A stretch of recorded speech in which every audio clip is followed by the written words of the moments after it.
Too often I find myself stopping short of actually creating something because I'm scared it's not gonna be good enough, or I don't have the right story, I don't have the right location, I don't have the right camera materials in front of me to make it possible. And those are all the things that will stop you from ever making anything at all. If you've been waiting for the time, the gear, the money to make something, this video is me talking you out of that. I'm gonna tell you how we made this with no crew, no budget, and how the moment where our whole plan actually fell apart resulted in some of my favorite shots of the whole piece. My name's Jacinto, I'm a director and DP based out of San Francisco. I make content for brands and organizations, typically documentary and commercial work, and I also love creating images and films in my spare time. This is the later part of that. So let me walk you through how this actually came together. The subject, the shoot, the story.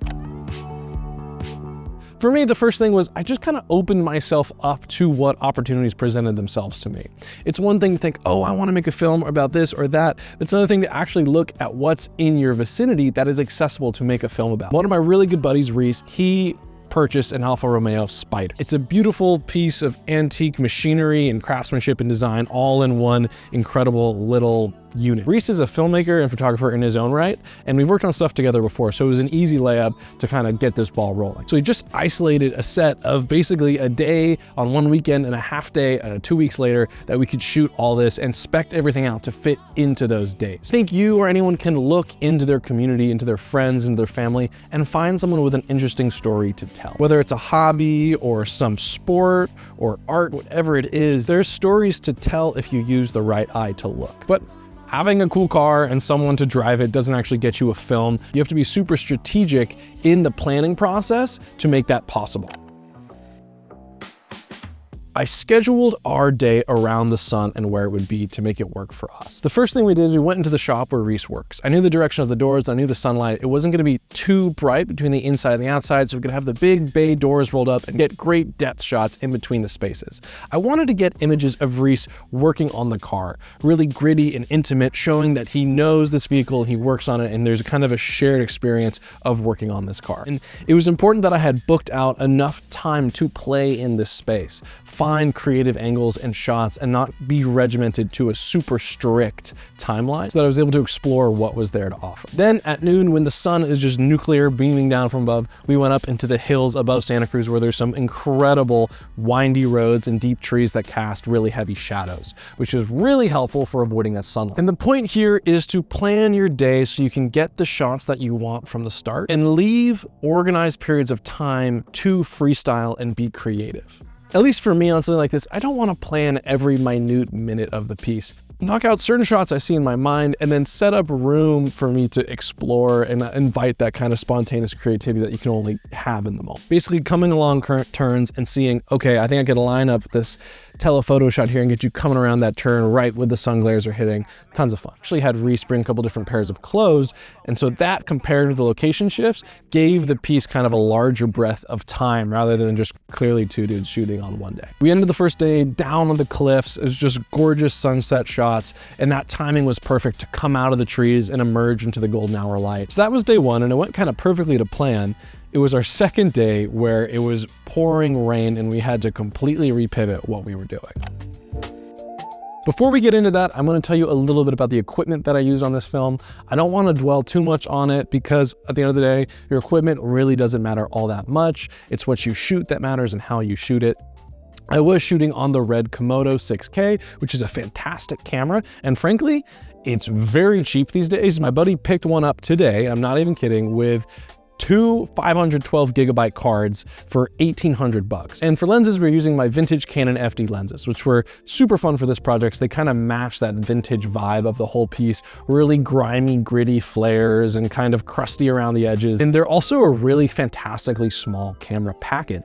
I can fit 6 of these lenses into a tiny, just like side satchel bag, keep that on me and just kind of swap them out from the passenger seat. It was a really fun camera package for this project. It was just the camera, the lenses, tripod, and a Nanlite 300B, which I have up right now, for one shot inside the garage, hoisted way up high just to give a little bit of an edge light off from the left side of frame. Something I do on every shoot, and it started as soon as I met up with my buddy, is I start gently, quietly interviewing my subject as soon as I started spending time with them. It's helpful to kind of ask questions and lead your subject into the areas of thinking that you want them to be in for the project itself. If you can preface the topics and the questions and already get them to ruminate on it, figure out what they can speak really well on and what they can't, that sets you up so much more successfully to interview them and elicit that information in the actual interview. So something that came up in our conversations was talking about how we see and how we love looking through a camera lens as a photographer, seeing the world that way through his film camera. Opened up an opportunity for this segment in the middle of the film that I absolutely love with the film camera. It's those little moments that you can take that opportunity when they present themselves in casual conversation to enrich your film even more. So the choice that we made in this project was not to actually have him sit down in front of the camera for the interview.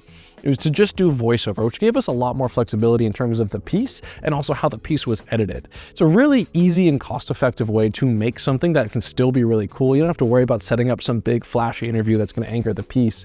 Kind of lets you be more anchored in the space with the person rather than in some kind of fake scenario. And it was easy enough to just sit down in my car after the shoot, have him hold a little lavalier to his mouth and ask him some questions about basically the stuff we've already been talking about for the last 2 days.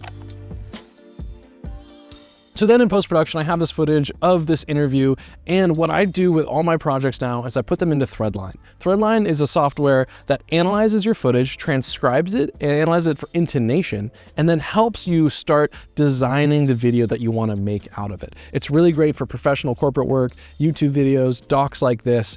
I was able to go in there and look at a full transcript of our interview, start highlighting my favorite spots, and even working with the AI chat to organize it and get feedback on what I assembled and make it even better from there. Ultimately, I have the final creative decision, but Threadline was pivotal in making it even easier. Check out Threadline in the link in the description, and you can use it for 14 days free. We had the shots and we had the story, but then our final shoot day was rained out. At first, I was agonized by this. I had a whole plan for what we would do that day. I'd purchased a suction cup mount so that I could put it on the outside of the car and get those fancy, car shots. And I wasn't gonna do that to my camera. So despite my despairing, we charged on anyways, and we started with just shooting some shots from inside the car with the suction cup mount. And those ended up being super great. After the rain let up a little bit, there was kind of this shiny, extra quality to the footage that kind of added some spice. And it also made it feel like it was really shot on a different day or in another location than our earlier shots. So the rain, I think, actually really added some moodiness and character to our project. Taking advantage and saying yes to opportunities and challenges as they present themselves to you is part of the gig, and being flexible and saying, okay, we can't shoot what we thought we were gonna shoot today. What can we pivot to and still make use of this time? If we had waited for a clear day or for budget or crew, this film never would have existed. And now it does exist. It's not perfect, but for what we had and what we did, I'm really happy with it. I'd rather it existed than not at all. And for me, this is a result of living the mindset of stopping perfection from being the enemy of creation. I want to continue to make things even if they're not perfect. A couple weekends, a friend, a cool car, and it ended up being a ton of fun, and I'm happy with the results. If you want to watch the full 3-minute film, I'll leave the link down below. Go check out Threadline. It'll save you a ton of time in post-production, and I hope between now and the next time I see you, you make something cool that you're proud of. Thank you so much for watching. I'll see you on the next one.